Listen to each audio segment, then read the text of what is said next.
pag-ibig, lahat naman siguro tayo ay may minahal at na minsan out of reach. At mga pagmamahal na hindi natin nasabi. Mga damdaming piniling manahimik dahil mas mahalaga ang pagkakaibigan kaysa sa sariling puso. Ang kwentong ito ay tungkol sa isang kaibigan na laging nandyan. Isang lalaking mas piniling makinig kaysa magsalita. At isang pagmamahal na hindi kailanman naging kanya pero minahal pa rin niya ng buo. DJ Kakay, tawagin niyo na lang po ako sa pangalang Liam. Simula nung bata pa ako ay mahilig na ako sa happy endings. Yung kahit gaano kahirap sa umpisa, sa huli ay may ngiti pa rin. Siguro dahil dito nagustuhan ko maniwala ng mga bagay na nagiging maayos kahit hindi pa ipaglaban at maghintay na lang. May isang tao sa buhay ko na matagal ko nang minahal. Siya yung childhood friend ko na si Nicole. Masayahin, mabait, yung tipong kayang gawing maliwanag ang kahit anong araw. Pero ako, tahimik, mahiyain, masanay akong makinig kaysa magsalita. Lumaki kaming magkasama. Magkaibigan sa lahat ng bagay. At habang tumatagal, hindi ko namalayan na ang pagkakaibigan namin ay unti-unti na rin naging o napapalitan ng pagmamahal. Pero hindi ko sinabi. Hindi dahil hindi ko kaya, kung hindi dahil natatakot akong baka kapag nagsalita ako ay may mawawalang importante sa aking buhay. Liam! Hoy! Ang layo naman ang iniisip mo. Ha? Ay, sorry. May naisip lang ako. Palagi ka nalang may iniisip. Alam mo yung tipong parang andito ka pero parang nasa ibang planeta ka? Hindi Naglalakad nga ako, di ba? Oo, naglalakad ka nga pero yung utak mo wala dito. Anyway, anong meron? Kwento mo naman. Wala naman. Random lang. Wow, wala. Ang sakit Best friend mo ko tapos wala lang. Hindi sa ganon. Sanay lang akong mag-isip mag-isa. Ay, alam mo, minsan gusto ko tang i-shake para lang makita ko kung babalik ka sa mundo mo. Sorry na. Uy, grabe, parang seryosong usapan. Hindi to seryoso, ano ka ba? Iniinsulto ko lang itong si Liam. Okay, normal day lang pala. Ang bait niyo naman sa akin Siyempre, love ka namin pre. That's what friends are for. Yeah. Tara na nga, late na tayo dahil sa inyo Uy, wait lang. Ang bigat ng bag ko. Parang buong semester na yung dala ko. Bilis ng reklamo mo University player ka pa naman. Basketball lang yun, hindi magic. Doon mas kailangan yung bilis. Parang love. Sayang mabagal ako. Oo, ang bagal ko talaga. Hindi ko agad napansin kung kailan nagsisimulang maging mabigat, DJ Kakay. Kung kailan ang mga lakad naming tatlo na dati puro tawa lang, nagkaroon na ng mga katahimikang hindi ko na alam punan. Si Jeremy, siya yung typical friendly popular guy. Yung sa presensya pa lang niya, parang alam mo nang hindi siya maiiwan mag-isa. Siya rin ay best friend ko. At ako naman, nandito lang, laging nasa gilid. At sa bawat araw na lumilipas, unti-unti kong natututunan na ako yung rabbit laban sa turtle. May head start pero mabagal pa rin. Grabe, parang mas pagod pa ako ngayon kaysa sa training. Ang sakit ng likod ko. Ang arte mo talaga, no? Kakaupo mo lang Tsaka, nagbabasa ka lang naman ng libro. Oo nga pero mentally pagod ako. Mentally, pero nasa top 10 ka. Oo, kahit yung magaling, pagod pa rin Tas minsan wala ka namang ginawa. Pero parang ang dami mong iniisip. Parang ganun. Wow! Ikaw na yan ngayon, Liam. Ha? Bakit? Nadami na naman ako. Pareho kayo. Tahimik ka pero ang hirap mong kausapin kapag may iniisip ka. Grabe ka naman. Ano to, bullying? Hindi, pero may point siya. May mga araw na okay naman lahat, tas bigla akong matutulala. I think alam ko yan. Ano ka, doktor? Sige nga, anong problema niya, Dok? Hindi ko alam. Basta parang may gusto siyang sabihin, pero hindi mo pa alam kung paano. Ay, kasi minsan, okay naman na hindi mo muna sabihin. Oo naman, it depends on the person naman yan. Pero sa'yo, bakit? Kasi, may mga bagay na kapag sinabi mo, hindi mo na mababawi. Pero may mga bagay din na mas masakit kapag hindi mo sinabi, di ba? Uy, ang bigat bigla ah. Hindi ba pwedeng chismis muna? Oo nga, Liam, ikaw may chismis ka ba dyan? Wala. Lagi ka nalang walang alam, KJ. Ay, nako. Tara, order na tayo. Minsan, DJ Kakay, hindi mo agad namamalayan na may nagbabago na. Akala mo kwentuhan lang, tawanan lang, pero may mga sandaling biglang bumibigat ang hangin at alam mong may sasabihin na ang isang tao. At sa gabing yon, hindi ko in-expect na may isang tanong na tuluyang babago sa akin. Bro, pwede ba kitang tanungin ng seryoso? Ha? Oo naman. Ano yun? Ang word pakinggan nun, seryoso. Okay ka lang ba? Anong meron? May gusto akong babae. Ah, so, since when? And sino? Matagal po na tong iniisip. Araw-araw ko siyang naiisip pero hindi ko magawang kumilos. Bakit? Takot ka ba? Oo, natatakot ako. Baka magkamali. Baka masira lahat. I mean, normal lang yun. Si Nicole. Si Nicole? Oo. Alam kong close kayo. Kaya gusto kong malaman kung may chance ba ako. Bakit siya? Kasi para sa akin, totoo siya. Kapag kasama ko siya, hindi ko kailangan magpanggap. At alam mo ba kung anong kinakatakot ko? Hindi yung mag-fail, kundi yung dumating yung araw na mapapaisip ako kung ano sana yung nangyari kung sinubukan ko. Kung gano'n, dapat maging honest ka. Kung mahalaga talaga siya sa'yo. Salamat bro, ikaw talaga unang naisipan kong kausapin. Oo naman. Sana tama ang desisyon ko. Oo, sana nga. Pagkatapos ng gabing yon, DJ Kakay, akala ko tapos na ang pinakamabigat na parte. Hindi ko alam kung bakit ko siya sinuportahan pero alam kong mabait siyang tao. At ngayon, naniniwala ko na may mga araw na parang sinasadya ng tadhana na pagsabay ng mga salitang hindi mo gustong pakinggan. Hindi ko pa alam noon na sa susunod na pag-uusap namin ni Nicole ay may isa na namang katotohanang tuluyang nang dudurog sa aking katahimikan. Grabe, busog na busog ako. Ikaw kasi, ikaw ang nagpilit mag-extra rice. Excuse me, ano ka ba? Stress eating lang naman yun. Anong stress mo? Yung test? Marami. School life. Actually, naguguluhan na rin ako eh. Di ko alam. Well, masarap naman yung kinain natin. I mean, ikaw yung pumilit kumain doon. Oo na, pero parang ang gaan sa pakiramdam na kumain sa labas, no? Yung walang iniisip masyado. Oo, at mahangin. Liam, pwede ba ako magtanong? Sige, ano? Paano mo malalaman kung tama yung nararamdaman mo? Yung hindi lang siya dahil masaya lang kayo na magkasama.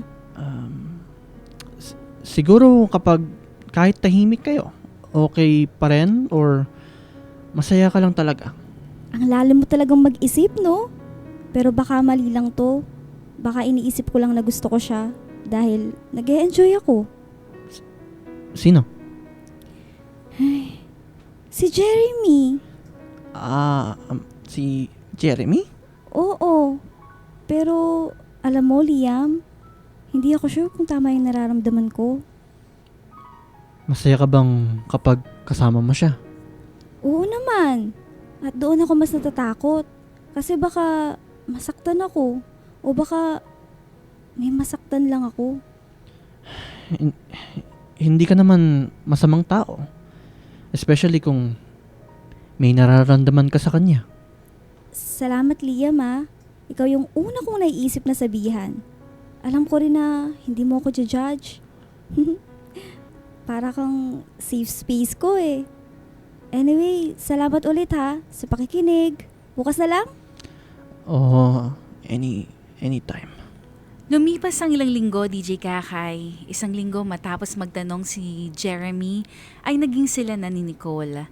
At tulad ng dati, ako ang unang nakaalam. Ako ang unang pinagsabihan at ako ang unang nakinig. Magkaka-roommate kami ni Jeremy sa dorm. Iisang kwarto at gabi-gabi naririnig ko ang bawat kwento niya. Mga lakad, mga tawanan, mga simpleng sandaling masaya siya. At sa umpisa, kinaya ko.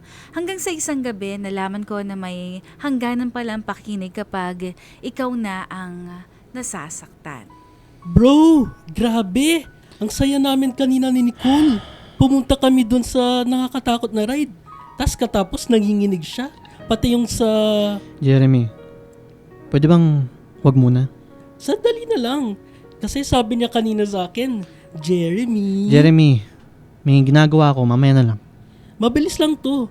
Alam mo yung sa horror house, ang lakas niyang sumigaw. Tas ang higpit ng kamay niya sa akin. Ang sakit nga eh. Sabing tumahimik ka! Bro, chill. Napano ka? Nahinis na ako sa mga kwento mo. At gabi-gabi ko silang naririnig. Nakakairita. Di ka ba nagsasawa? Liam, kung ganun, pwede mo namang sabihin yun. Relax ka lang. Pasensya na. Jeremy, pagod na ako sa pakikinig sa lahat ng sinasabi mo. Hindi mo pa naririnig sarili mo? Liam, ano ba problema mo? Tumahimik ka na nga! Sa sandaling yon, DJ Kakay, hindi na nagsalita o hindi na sasalita ang nauna, kundi galit na matagal ko nang kinikimkim. Isang iglap, binuhos ko kay Jeremy ang lahat ng dinamdam kong galit, pagsisisi at ang mga bagay na hindi ko nasabi. Dumapong kumao ko sa mukha ni Jeremy. Nakaagad na uwi sa palitan ng mga suntok. Nagawa kong pisikal na nasaktan ang aking kaibigan. Aray! Sabing tama na! Para saan to ha? Kung may problema ka, sabihin mo. Hindi yung ganito. Dahil ba masaya ako? Dahil ba may girlfriend ako? Kasalanan ko ba yon? Hindi mo talaga naiintindihan. E di palawanig mo! Liam, magkaibigan tayo. Sabihin mo. Araw-araw kitang naririnig. Bawat kwento, bawat tawa. Nasasaktan ako, Jeremy. Liam, pasensya na kung nasaktan kita. Pero bakit? Liam, sagutin mo ko. Bakit ka galit? Dahil pinili ka niya. Ano? Mahal ko siya, Jeremy. Mahal ko si Nicole. Pasensya na. Liam. Lumipas ang isang buwan, DJ Kakay. Isang buwang walang usap, isang buwan na iwas tingin. Hindi na kami nagkausap ni Jeremy. Hindi dahil galit pa, kundi dahil pareho kaming hindi na alam kung paano magsisimula muli. At dumating nga ang Valentine's Day. Araw ng mga bulaklak. Nag-decide akong maglakad kahit walang partner o kasama. Para maybe, just maybe, makakaisip ako ng malinaw. Ang daming tao. At ang init. Anong ginagawa ko? Huy, Liam. Hmm? Andito ka pala. Akala ko hindi ka nalalabas. Hi Nicole at Jeremy. Yo. Okay. Ang weird nito ah. Ang awkward niyong dalawa. Ano to? Dahil sa away niyo? Medyo. Oo. Ay. So, kumusta ka na, Liam? Ayos lang naman. Nag-aaway pa ba kayo or Hindi na. Matagal na yon. totoo ba yan? Baka naman bigla kayo magsuntukan dito ah. Hindi. May mga bagay lang na kailangan ng oras. Oo, pero okay na kami. Buti naman. Akala ko kasi kasalanan ko. Nagkaayos na ba kayo? Hindi. Kahit nag-away kami, hindi namin makakalimutan na magkaibigan pa rin kami, DJ Kakay. Ang alam ko kung kailan ko nang magtanong, hindi para umasa kundi para tuluyan ng makalaya. At sa gabing yon, na-realize ko ang posisyon ko at kung ano ang mga magagawa ko para sa kanila. Lumipas ang ilang araw at sa wakas, nagkaroon kami ni Nicole ng pagkakataong mag-usap ng kaming dalawa lamang. Liam! Hi! Nakatulala ka na naman. Ikaw yung tumawag sa akin, no? So, anong meron? Sandali lang sana. May gusto lang sana akong itanong. Okay. Ano yon? Masaya ka ba? Ha? Anong tanong yan? Kay Jeremy, masaya ka ba talaga? Oo naman. Sigurado ka ba dyan? Oo. I mean, hindi siya perpekto pero kapag kasama ko siya, pakiramdam ko, okay lang lahat. At masaya kaming dalawa. Hay nako, ano ba naman tanong yan? Wala lang. Just curious. Hindi ko naman talaga alam kung paano ko sasabihin kung gaano ko kasaya, no? Basta, oo, masaya ako. Ganun pala. I see. May isa pa akong tanong. Ano ba talaga tayo? Or ano pa talaga ako sa'yo? Ikaw, yung taong hindi ko kailangan magpanggap. Yung kahit hindi ako magsalita, naiintindihan mo ako. You mean, kaibigan? Oo, at parang kapatid na rin. Pamilya. Okay. Anyway. Mag-exercise ka nga. Tumataba ka na. Ha? Tumahimik ka nga. At least hindi ako payat, no? Tulad mo.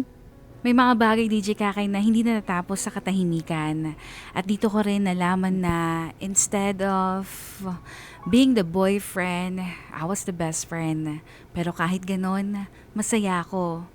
May mga damdaming kailangang ilabas kahit alam mong wala ka ng panalo. Tinawag ko si Jeremy hindi para agawin si Nicole. Hinarap ko siya dahil may huling laban akong kailangan harapin para tuluyan na akong makalaya. Liam, bakit mo ko pinapunta dito? Wala. Para tapusin to. Kung tungkol pa rin to kay Nicole, Oo. Pero hindi para bawain siya. kung ganun, anong gusto mo? Isang laban. Hindi galit. Hindi gulo. Seryoso ka ba? Oo, Jeremy. Kailangan ko to. Para makamove on. Kung ito ang kailangan mo, sige. Magkaibigan pa rin tayo No hard feelings. Oo, alam ko. Nagsuntukan kami noon, DJ Kakay. Dinala ko sa kamay ko ang pagod at pag-ibig ko kay Nicole. Hindi nagtagal at malinaw kung sino ang nanalo. Natalo ako. Hingalin, masakit ang katawan, pero parang mas magaan na sa aking pakiramdam. Aray, pagod na ako. Ay, nako. Alam mo, minsan nakakainis ka talaga. Oh, tayo ka na. Aray, ang sakit mong sumuntok Basketball player ako Nag-exercise rin palagi. Ano bang ina-expect mo? Yung masuntok ko yung pogi mong muka. Sorry, pero kailangan pa to sa photoshoot. Ay, nako. Gutom na ako. Tara. Tara. DJ Kakay, hindi ako ang pinili ni Nicole. Pero alam mo sa ngayon, at alam ko na rin ng sa ngayon, nagdesisyon na lang ako na suportahan sila bilang kaibigan, bilang best friend nilang dalawa. Nagpatuloy ako sa buhay, hindi biglaan pero unti-unti. And 10 years later, kinasal sila. Ako ang nagkuwento sa reception kung paano kami nagsuntukan ni Jeremy dahil kay Nicole. Nagtawanan ng lahat, nag-enjoy, parang matagal na lang naalaala ang isang bagay na minsan sobrang bigat. At doon ko naisip, siguro ganito talaga ang buhay. Hindi lahat ng pagmamahal ay kailangan mong angkinin para masabing totoo. At syempre naman, DJ Kakay, hindi lang sila ang nakahanap ng significant other.